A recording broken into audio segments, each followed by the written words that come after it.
Welcome everyone to Birkbeck's Climate Festival. Crisis, moving to sustainable futures. This is a massive issue for the world, and so then it's no surprise that environment and sustainability is one of Birkbeck's strategic priorities. It's one of the 5 themes that we're looking at to try and coalesce our education and research around.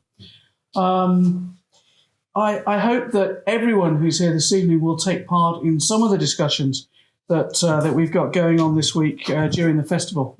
Everything from the future of food systems to thinking through transformative interdisciplinary collaborations and solutions to the evolving climate of landscape of climate change debates, particularly in the policy world, and cutting edge energy interventions.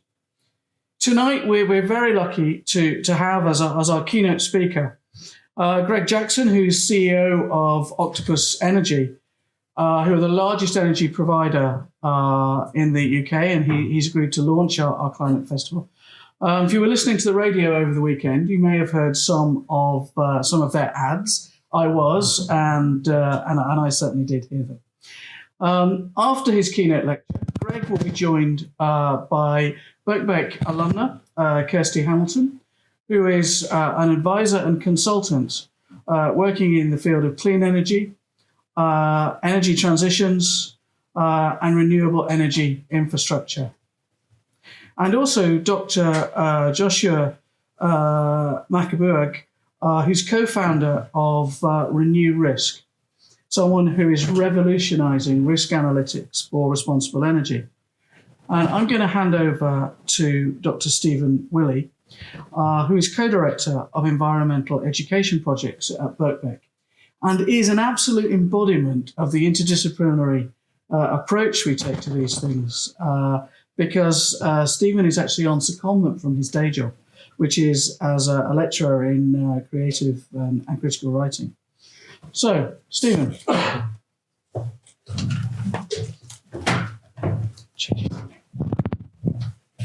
Thank you very much, Sally. I appreciate your opening remarks. So as our VC has already mentioned, environment and sustainability is a core priority here at Birkbeck. And this year's festival is all about stimulating discussions and incubating new ideas on how we can all make a difference towards a more sustainable future. And I'm thrilled to be part of that process. I'd like to take this opportunity, and it's probably my only opportunity, to say thank you to everyone involved in running the sessions that are happening this week and giving talks. And that includes staff from across all Birkbeck's 3 faculties. We had an excellent workshop earlier today led by Holly Jones, Birkbeck's Sustainability and Energy Manager, alongside Costin Banos, Senior Consultant for Net Zero LCMB. Our Research Centre for Environment Sustainability, headed up by Dr. Becky Bryant and Dr. Pam Yeo, has also been instrumental in some of the talks and the programming of this festival. And I want to thank them as well. As Sally was saying, this festival encompasses all parts of the climate change challenge, which means we have members of the Counselling Centre involved in running sessions around climate emotions, anxiety, solastalgia. And we also have members of the law school thinking about issues of climate justice and how they can even intersect with the use of virtual reality to drive and innovate in the field of environmental education. And I'm really proud to be part of this larger team. So I don't want to say too much more other than that big thank you. And to say, I think we can be proud at Birkbeck that so many parts of the college are getting behind this festival. So let's talk about tonight in our event titled Disrupting the Energy Industry, Building a More Sustainable and Inclusive Future. And I want to say thank you to Richard and Rachna and the wider development and alumni team for helping put together this panel and to conceptualize the event. And we really are truly thrilled, Greg, to be joined by you and to hear your keynote as CEO of Octopus Energy.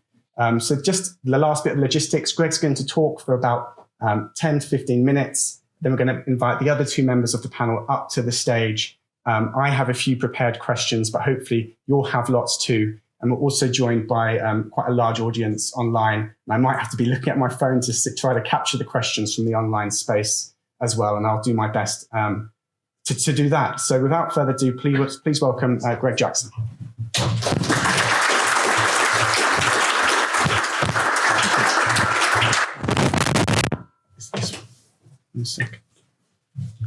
There we go.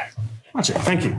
And thank you, everyone. It's always good to get a round of applause at the beginning because obviously by the end it might be a judgment on what we've actually said. So we'll take it as done. Thank you. Hey, look, first of all, because I've got a soft spot for Birkbeck. My partner's mother studied here and went on to become a brilliant educationalist, eventually doing something genuinely incredibly important to society. She ended up in a pupil referral unit, not in it. I mean, I think partly running it, literally taking guns off kids in North London. And I genuinely think that the Birkbeck is a very special place. Speaking of special places, that's where I grew up. That's literally the view from a place we briefly lived, which is just outside Middlesbrough in northeast England. Industry, in fact, energy really was kind of towering over us in every sense. And by full disclosure, by the way, we then moved to this little bit just outside Middlesbrough, which is a little bit prettier. It's literally God's Riviera, known as Saltburn by the Sea. They're literally so cute. People put knitting on the pier. But that's my mum. And I can never talk about what I do without talking about my mum. So my mum and dad got divorced when I was about 8. Mum and dad had a job. She was a stay-at-home mum. And suddenly she had 3 kids, a mortgage. My sister was 7, my brother's a year old. And if anyone's a parent, it's hard enough in any circumstances, but genuinely, it's incredibly tough doing it that way. But she got a job part-time in the evenings, working in a bar, and then by day studied to create a better future for all of us. But somehow in her spare time, she also campaigned for the things she believed in.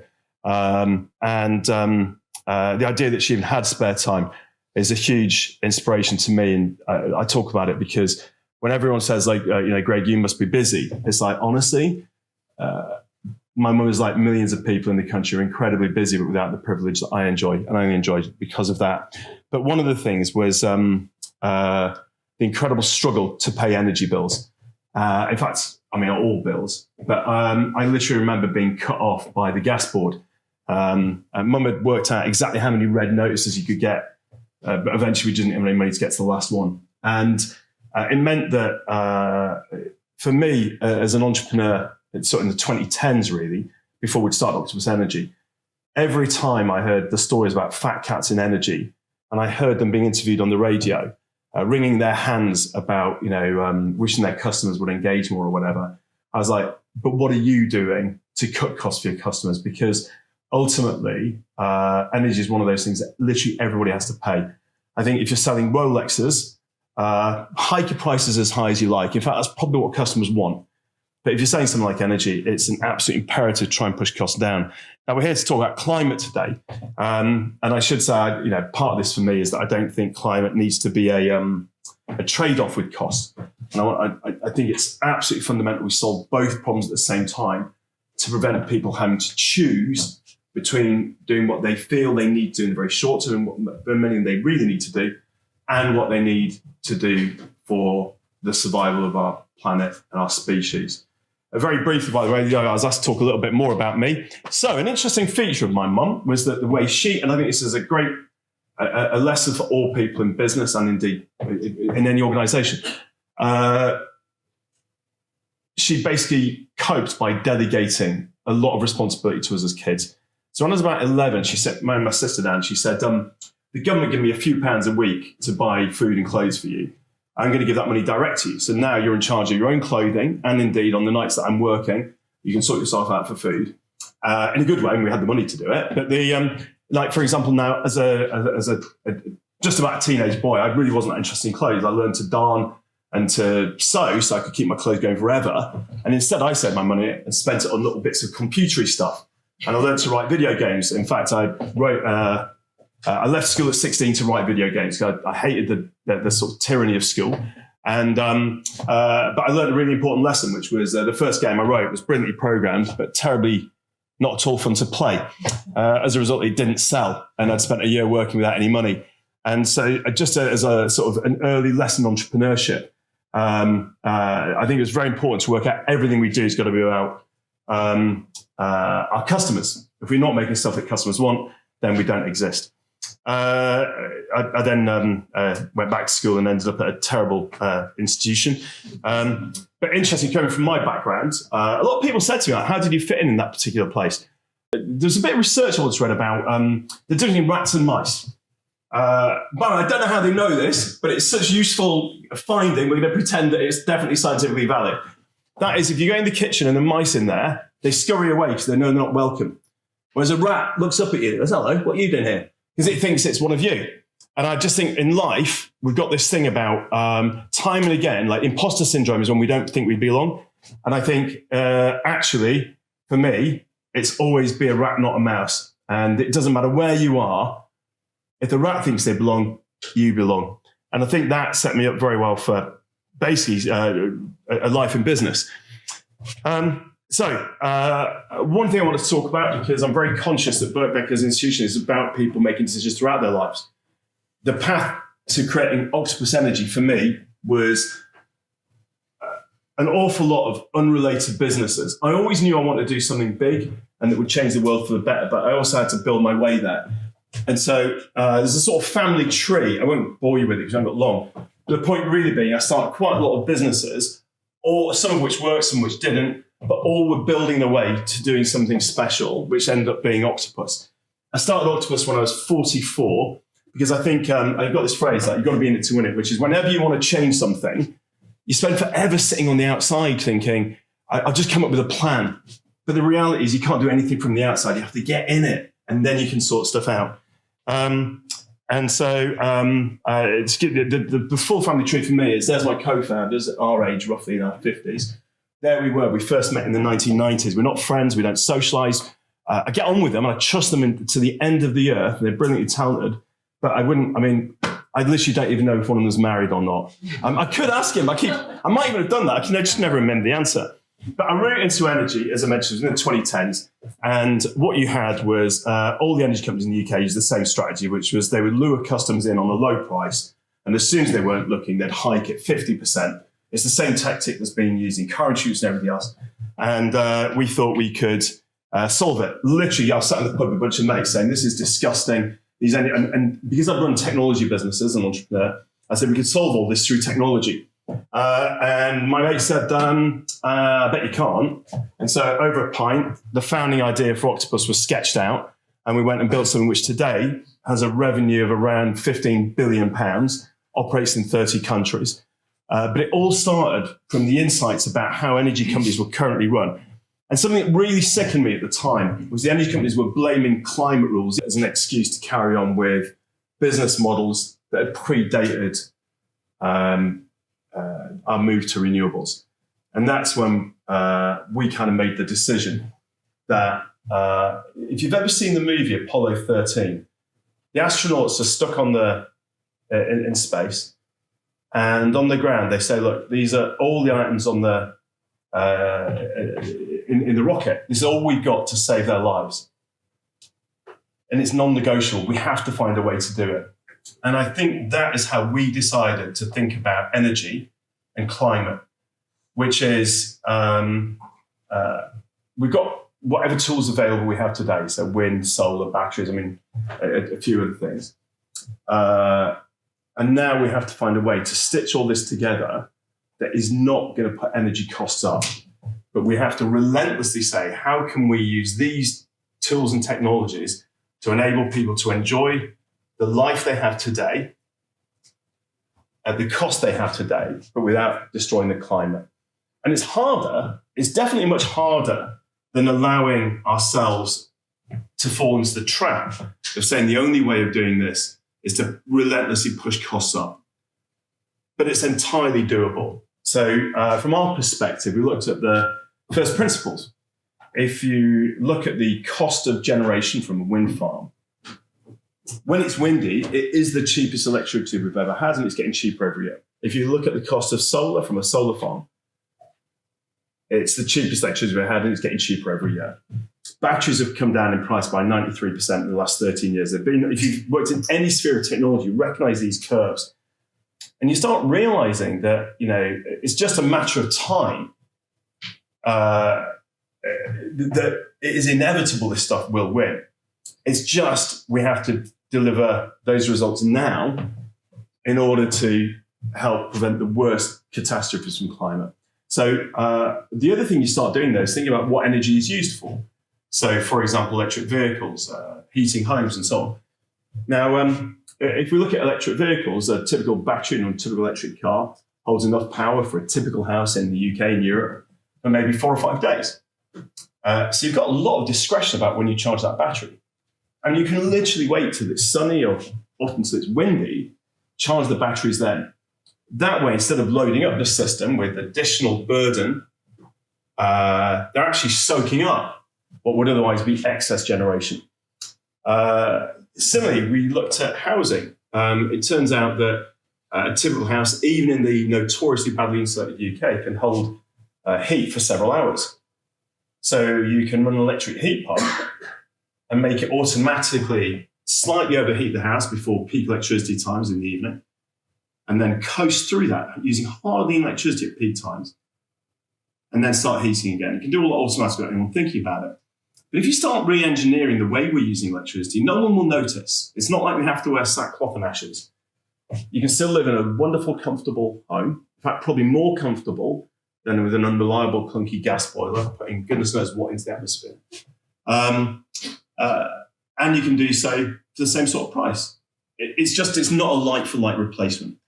If we're generating electricity differently, we're using electricity differently, then we need to change the way we consume it as well. And the same with electric cars. So today, I'm absolutely gobsmacked that our politicians are not advocating this stuff more strongly. Around the world, politicians are obsessed by the cost of driving. We've had fuel protests with the Gilets jaunes and so on around the world. But it's 6 times cheaper to drive an electric car if you can charge at home than it is to drive a petrol car. If you care about the cost of motoring, you almost forget about the fuel duties and things like that, and you just get people to move straight into EVs to the maximum extent possible. EVs are so much cheaper now to buy. Given no one buys a car outright in capital, they're always on finance. The monthly payments for a car, including fuel and servicing and maintenance, are lower in electric world than they were in petrol world. And yet we're not hearing that story.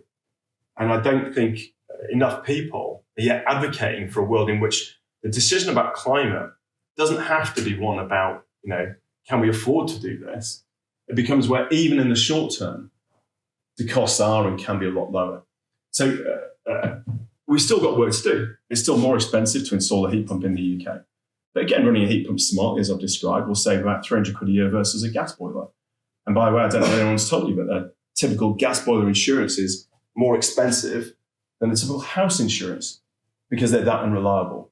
So I think our job, if you like, as entrepreneurs has been how do we work unbelievably hard to find the ways to make climate solution not a sacrifice, but an upgrade.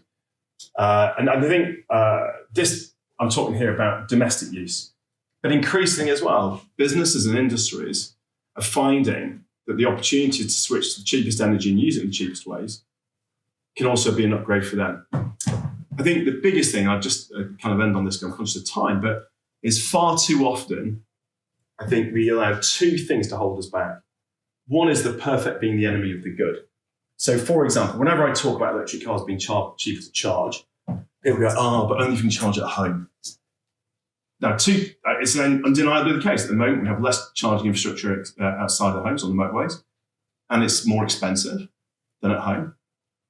But no one can charge a petrol car at home, right? So how come we end up on the defensive about this? This is like an astonishing thing. And by the way, people who can charge, you're more likely to have a car if you've got off-street parking. You're more likely to use a car in your daily life. You've got off-street parking. So actually, all these things skew towards a massive upgrade for most drivers available right now. And it's the same, by the way. I was at a meeting in Westminster. We were in, as it happened, in number 10 Downing Street. And someone said, no, you couldn't put a heat pump in this building because it's listed. And I'm like, well, first of all, you can. But secondly, 20% of UK households don't even have a gas supply. Like the gas network doesn't reach them. And yet somehow heat pumps are held to this universal, well, how are you going to cope with this building when we don't ask that question of gas?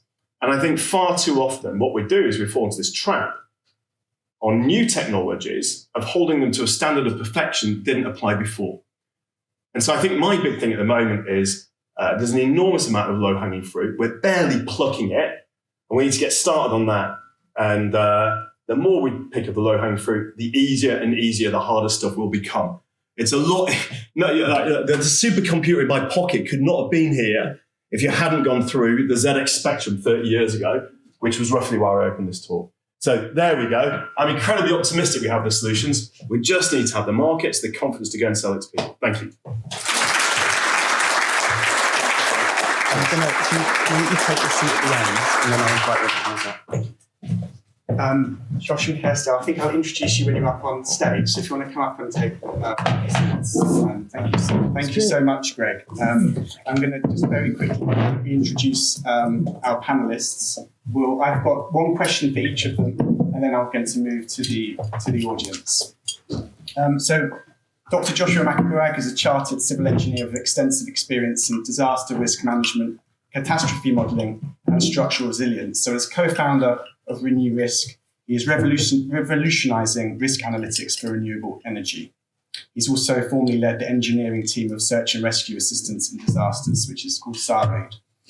Kirsty Hamilton, OBE, is an advisor and initiative taker in the clean energy transition. Kirsty has over 2 decades of experience in shaping policies for clean energy transition after starting work on climate in 1990. In 2004, she set up an initiative with early renewable energy financiers to help accelerate the energy sector shift, and also has worked with governments and NGOs. She is also a Birkbeck alumna, so we're very happy to have you back, Kirsty.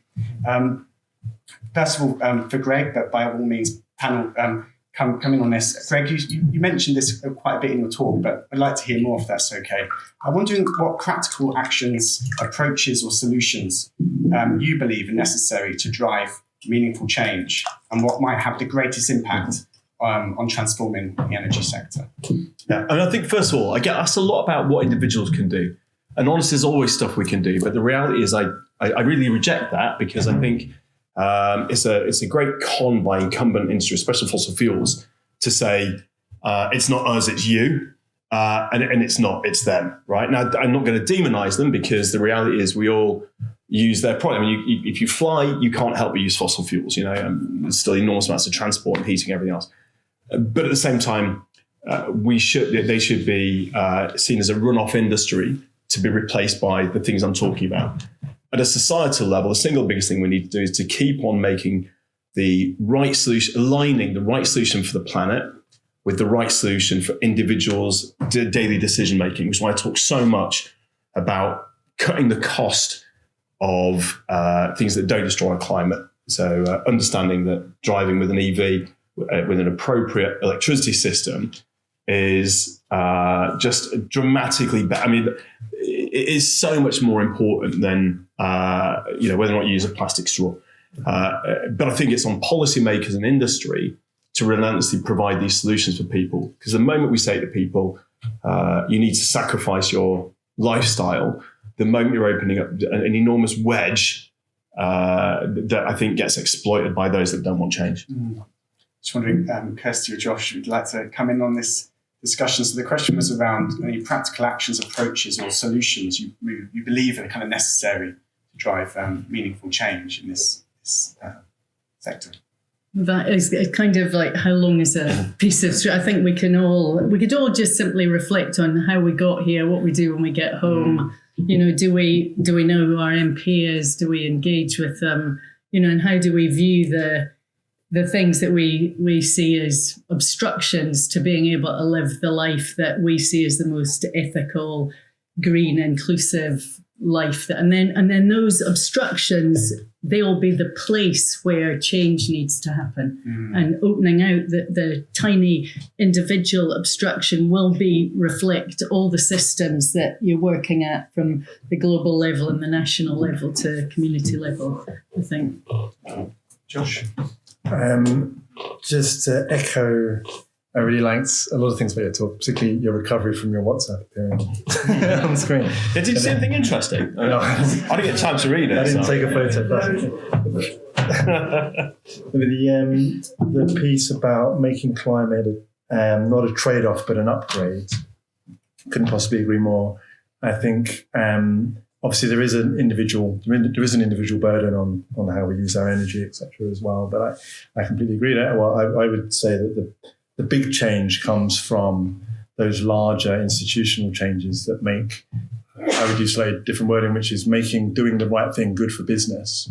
If doing the right thing in terms of if using electric vehicles, etc., is the cheaper option than the petrol, then that's the tipping point. And my particular interest is in offshore wind and solar, and as the cost of energy for those goes down, as you say, on a windy day it's the cheapest, on a sunny day it's the cheapest. Fantastic.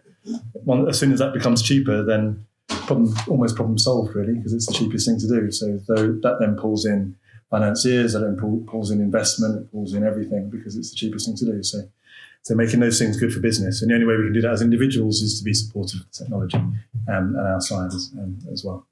Great. So I'm going to move a question for Kirsty, if that's okay. So I'd love to hear more about your career in the clean energy sector.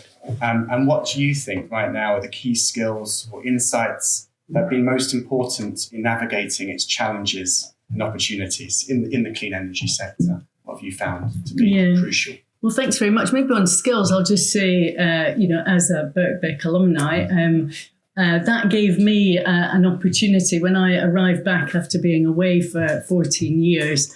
During the time that I'd worked on climate in the NGO world, I started in 1990, 356 parts per million.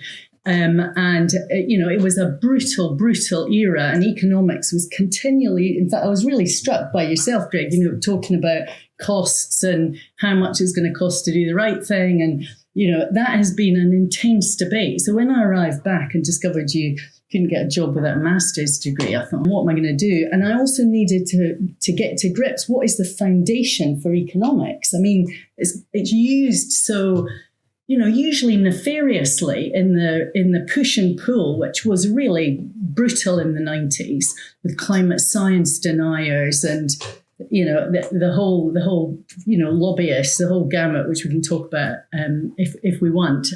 So I found that I could actually do my study at night affordably, and in a way where I didn't just have to do micro and macroeconomics, but I could delve into things really interestingly. So I spent 4 years getting my diploma in economics. I'm not saying I actually remember all of it, but it was an important confidence boost to having some grasp of the fact that actually economics is, compared to climate science, it's normative, isn't it? It's just like made up, sort of, in a way that's all agreed. But in fact, climate science, which is at the absolute foundation of what drives the climate debate and all of these multiple attendant aligned parts, has had to go through deep, rigorous presentation through the IPCC starting in 1990, before anybody would take it seriously. Like confidence levels, you're right. Can you imagine if an economist had to model the last 100 years of the economy before they were allowed to advise the government? We would have a different starting. But anyway, I didn't mean to say, I think economics tells us some things, but not others. And therefore, I really rate the opportunity and the fact that it was affordable to study at Birkbeck, so I could do that. So thank you very much, Birkbeck, and for having me here in between these incredibly skilled entrepreneurs. But the wider point, I did love Greg showing the picture of my energy journey, as we like to call it these days. Probably it didn't actually start, but I went to school like less than a mile away from UK's biggest coal-fired power station at Cockenzie in East Lothian. So I'm like sprinkled by coal dust. But I did have one of those moments where you realize that you were going to start focusing on something. And that was back in 1988. I'd escaped the milk round. I was in Australia and someone gave me a copy of Our Common Future, and I read it all.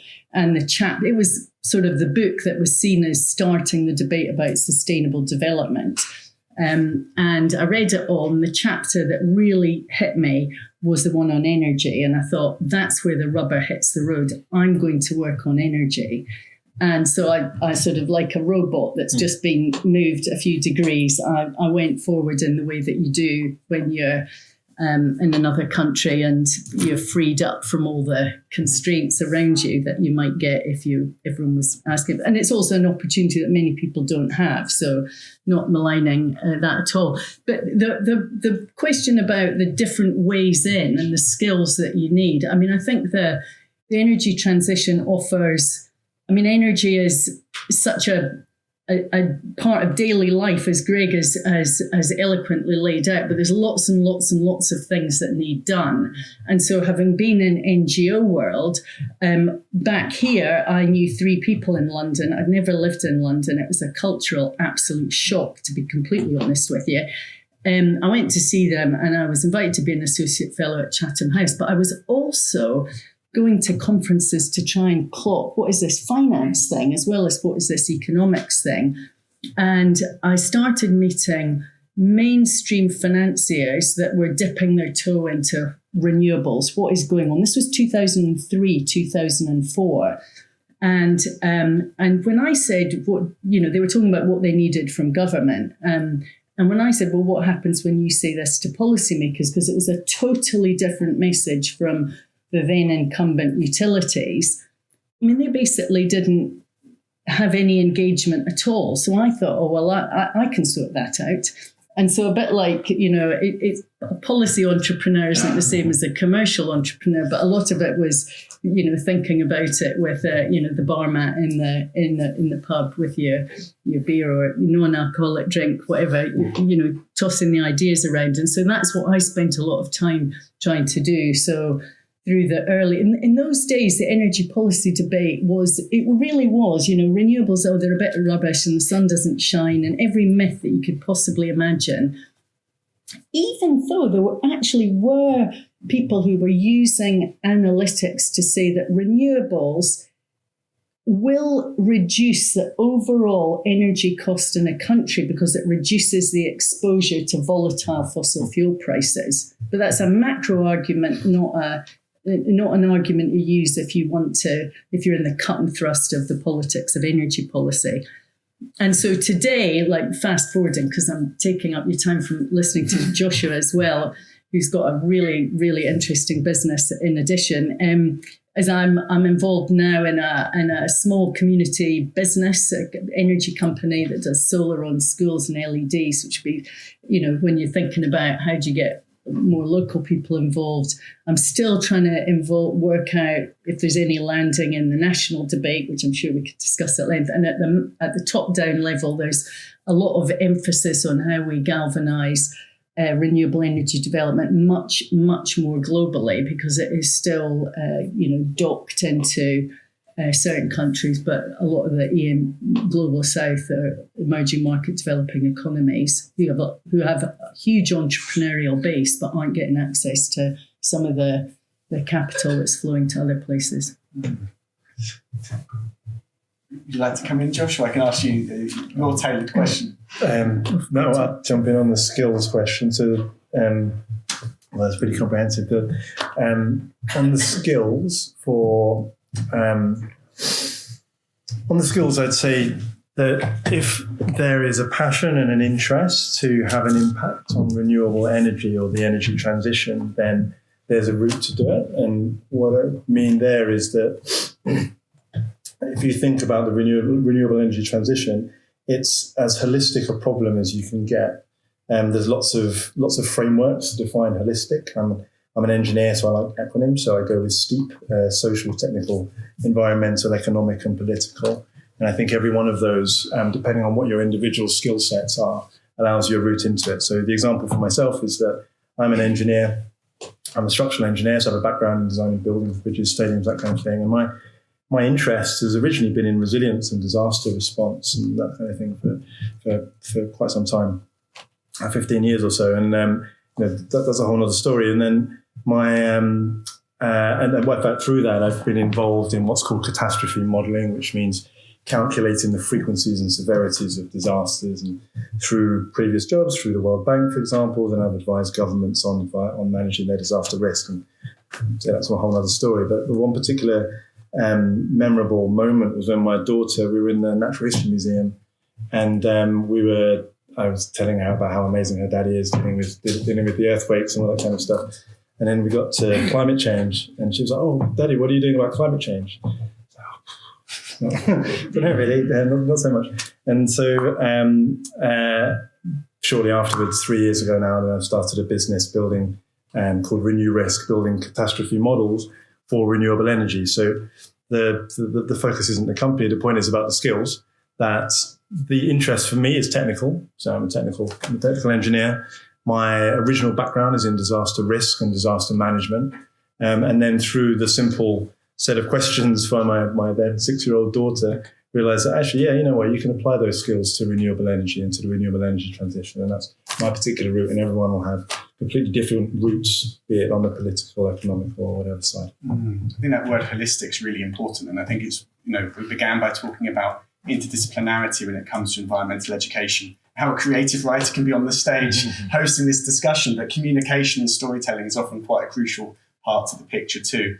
I mean, you started to touch on what the question I had for you, which was about resilience, but particularly, I guess, that the intersection between resilience and how we remain resilient in the face of unforeseen risks and disruptions, and particularly what role AI, data in its broadest sense, and technology play in strengthening that resilience. Interpret that question however you like. Okay, well, let me hit the resilience bit and the data bit as two separate kind of questions. So for resilience,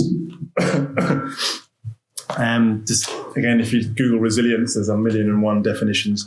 As an engineer, I like graphs and acronyms. So I think of resilience as a system's ability to resist a shock, to reduce its impact and maximize its return back to its function. And that system can be a wind farm, solar farm, or it can be the renewable energy sector. Yeah? So for resilience, for me, well, again, return back to that phrase, or the paraphrase I paraphrased you earlier about, in my words, doing the right thing good for business.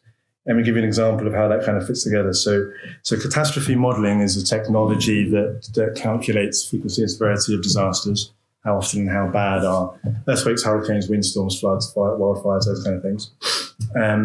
Take renewable energy wind farms.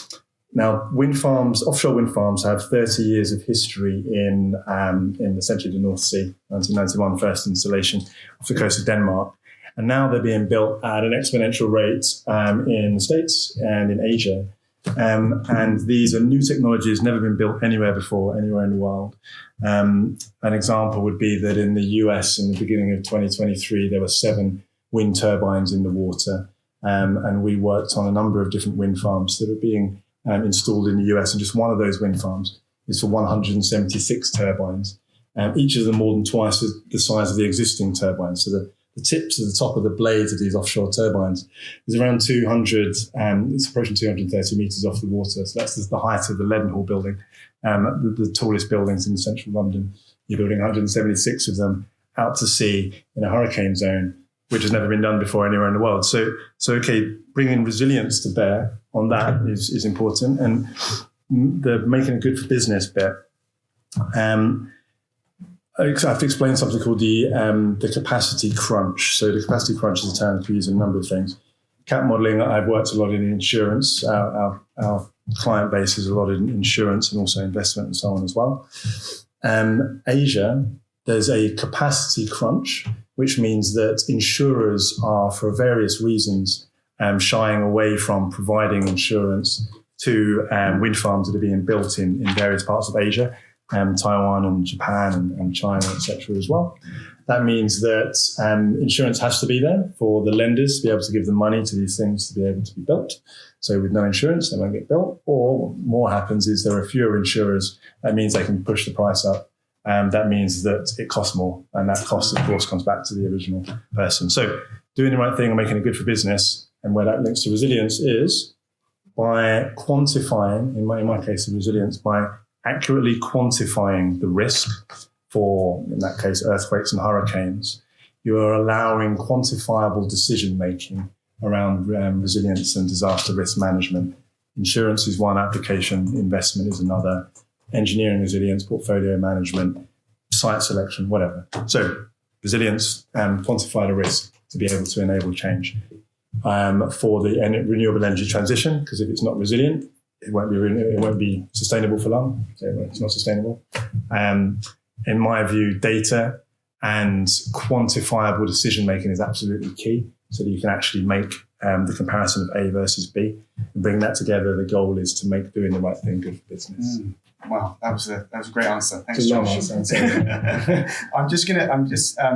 Greg, I wonder, I'm going to move to the audience, I think, next, but just on that question of making sure our energy systems are more resilient or flexible or reliable, and that we can adapt to future challenges, which we know are on the horizon. I wonder if that resonates for you in terms of how you're thinking about Octopus Energy's kind of future and the decisions you need to be making.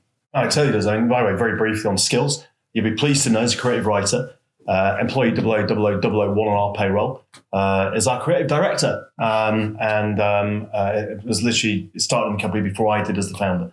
So I think being able to tell the story is so important.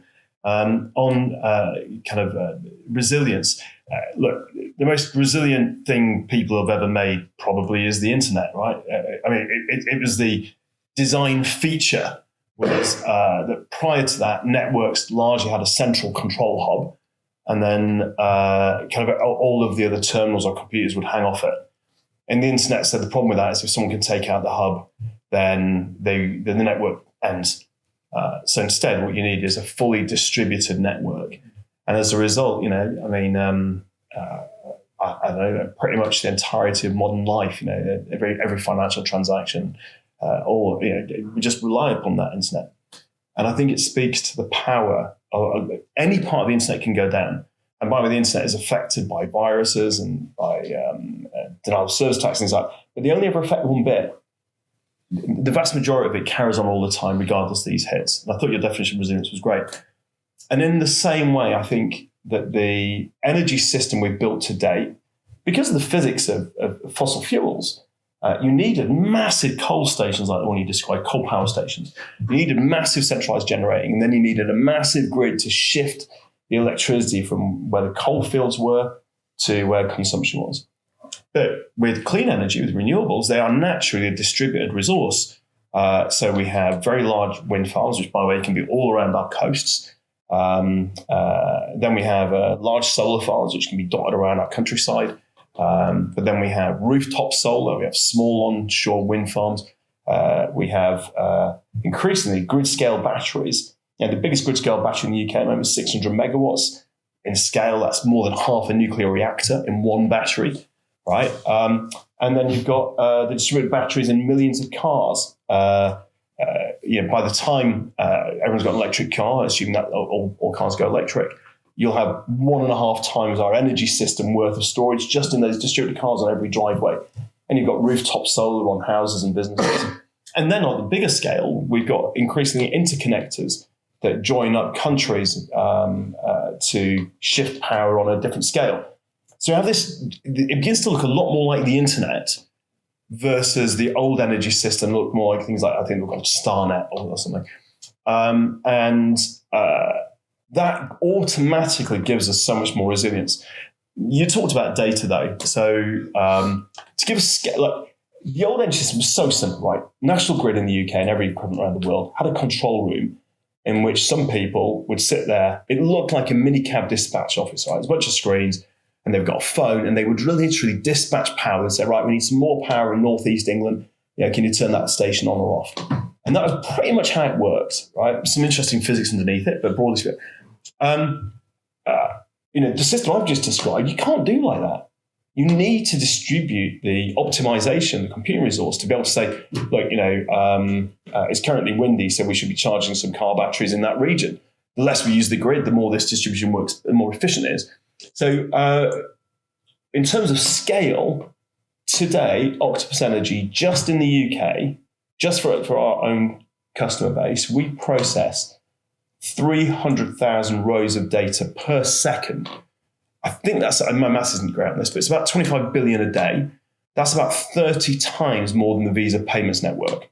Now, from an industry which just 5 years ago thought a monthly data or meter read was big data, that shift is really quite incredible. And it feels complicated. Like when I talk to energy incumbents about it, they go, oh, it's so difficult. But it's a bit like, once it's done once, once the software can do it, it can do it all the time, everywhere.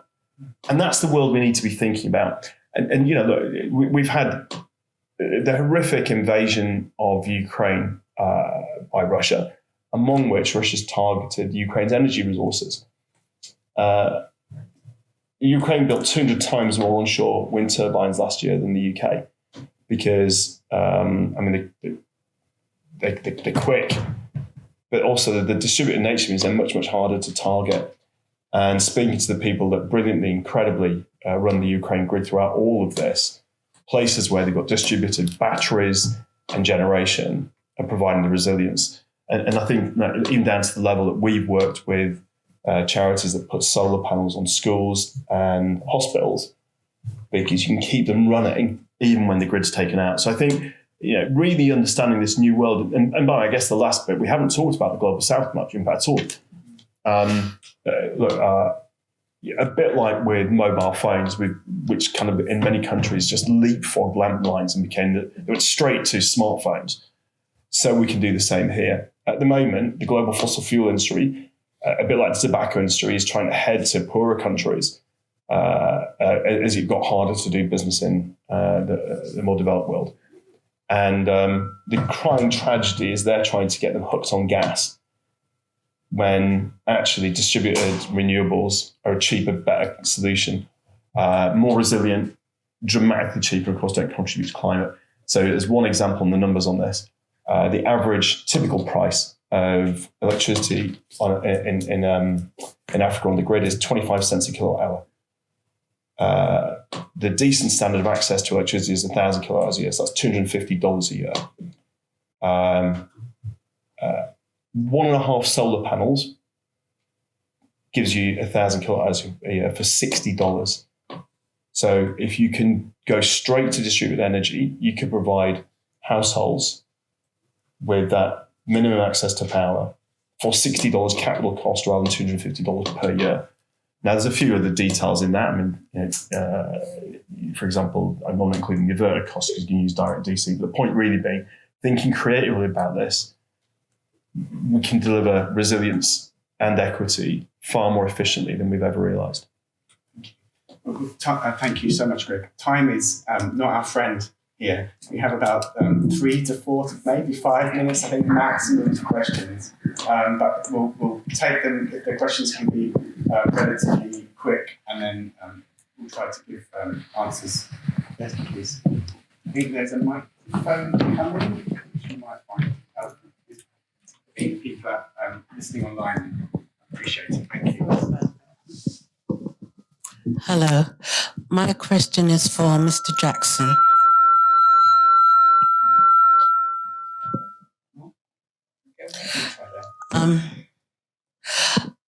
How can a business stay relevant, competitive, and energy efficient, given that technology is constantly changing, very expensive, and uses a lot of energy? Yeah, and what kind of business are you thinking? Well, I'm studying business. I'm just generalizing, and I'm actually doing sustainability currently. So it incorporates everything. Yeah, I think UK grid electricity is way too expensive for households and businesses. So currently, industrial electricity in the UK is about 3 times as expensive as Sweden. As a result, Sweden's able to attract energy-intensive businesses, and we're not. The same, by the way, to some degree applies with the Iberian Peninsula, so Spain and Portugal, the rest of Scandinavia. And what they've all got in common is a very high degree of renewables in their electricity system. So they've been relatively insulated from the global fossil fuel crisis. So first of all, we need policymakers to remember that 2 or 3 years ago, the price of gas increased 15-fold overnight. It's amazing how quickly the abusive behaviour of the fossil fuel industry is saying, look at those renewables, they're really expensive. Like, wind turbines went up in price. They went up in price because of the inflation and interest rates induced by the fossil fuel crisis. So I think the first thing is recognising that the shift away from fossil fuels will help and has helped in many countries. But right now, look, we advocate for something called zonal pricing, which means if you live near, for example, if you've got a business in Scotland, you'd have access to very cheap electricity from wind farms instead of curtail and turn them off when it's windy. But wherever we are, that would enable renewables to deliver cheaper power. That's, again, they're not in the hands of a business. Right now, for a business, the best thing you can do is if you can use electricity flexibly. So, for example, take a baking business, use the vast majority of electricity at the off-peak times, which is entirely doable. They can and use instead of a flat rate electricity tariff, use a variable one. They can dramatically reduce electricity costs. And I think with a lot of businesses, you find that small shifts in use to make the most of the fact that electricity is very cheap at night and on sunny days and on windy days. If you can make the most of that, at least you can, to a degree, reduce those extremely high flat costs.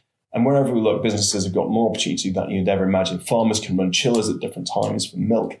You can switch to electric vehicles and charge them very, very cheaply off peak and so on.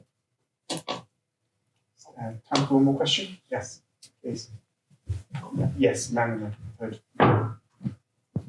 So I guess my question, just for any of you to answer, is, I guess, how do we deal with the new challenge of the fact that the new US administration is reversing policies to invest in renewable energy, and they're focusing on, and I quote, drill, baby, drill. So how do we deal with that challenge, basically? Kirsty, you want to come in? Yeah. So first of all, I think things are serious about having looked, back through to, when President Bush first came in and essentially blocked the ratification of the Kyoto Protocol. In fact, I'm definitely thinking of the creative side of the go and see the play Kyoto, put on by Royal Shakespeare Company and Good Chance Theatre. I was in Kyoto running the corporate lobby work, so I can tell you the protagonist was very notorious and incredibly well known. But anyway, that's an aside. So you can see a line through from the fossil fuel lobby all the way through to what's happening today. And so I think if you're thinking at the international level, the next COP is COP30 in Belém in Brazil for the Latin America and Caribbean region. And the COP president wrote a letter a week or so ago out to all humanity, basically encouraging people to come together. And behind the scenes, you'll see there'll be a lot of effort politically to draw allies. So European Union, UK, vulnerable countries, small island states into a set of agreed measures that can be taken that don't rely on the US. But the US is important. Let's face it, when the US, responsible for, I think it's still around a quarter of global emissions, says we're not going to do something, then every government that wants an excuse anywhere in the world will be able to point to that. So the question is how we build allyship around the kind of messages about the possibility of taking climate action that lines up with other economic, health, working, business goals and move the whole debate forward. But I did think, having read the letter in prep, what he calls for is that all brilliant minds, brave individuals, and hard work, solidarity come together. And he appeals to thinkers, spiritual leaders, artists and philosophers, as well as those leading on energy, cities, forests, and tech and innovation to come together and form, with all our respective networks and ways of working, and ability to forensically take out those that are obstructing things where we can, to pull together to make COP30 and the surround of all of that. What that meeting means is really how can the global community stay on track? Because as I mentioned, when I started working on climate, we're at 356 parts per million. When I was born, it was 320. You can't actually work out how old I am, quite old. But 320 parts per million, it was 424 last year. And so I think that collective effort to bring circles of people together around a common agenda with the skills that, I mean, are, you know, massively on display on this panel, from Joshua and Greg on the business side and from Steve, you know, on the creative side. I think we're going to need all of that talent. That doesn't answer your question. We've got Trump, and we're gonna have to live with that. But I think there's lots of different places where we can insert methods to stop that being, because he's not president forever. In 2 years' time, there'll be a midterm elections. You know, his fortunes can change around that time, and so it's a question of what can he really do and what can he not do in that time frame, so that we can stay on track and keep ourselves optimistic. Because I personally, having worked in Aotearoa, New Zealand, on the doorstep of the Pacific, I think if we give up on populations all over the world who absolutely aren't giving up. So we can't give up either. So that is so back to one of the things Greg said at the beginning, when you're on the cusp of deciding whether you're going to press go on your initiative or your business or your idea, yes, press go. Thank you so much, Kirsty. And in fact, I'm going to conclude the session there on that wonderful message of resilience and a message of hope and a message of community, really. And I'll make one last plug for the wider festival, which is to say we are concluding the festival on Friday with a very informal online event, which is a showcase of our academic programs across all the disciplines that are engaging at Birkbeck with the environment, sustainability, and climate questions. And this is not a demand. In fact, it's less than a demand. But I did think when I was writing my opening remarks, if there's just everyone in this room recommended one person to a Birkbeck program about environment and sustainability, the world would be a better place. But I also feel the world's in a better place after this panel, after hearing from all of you. As you say, Kirsty, the knowledge and the skills and the commitment and the resilience that's being demonstrated through each of your talks and the way you've engaged with the questions. I just want to thank you for coming here, and thank you for launching the Climate Festival in such an engaged and enthusiastic way. And I'm sure people have more questions that they'll have to save. But yeah, thank you very much. And I'd like to give the panel a round of applause.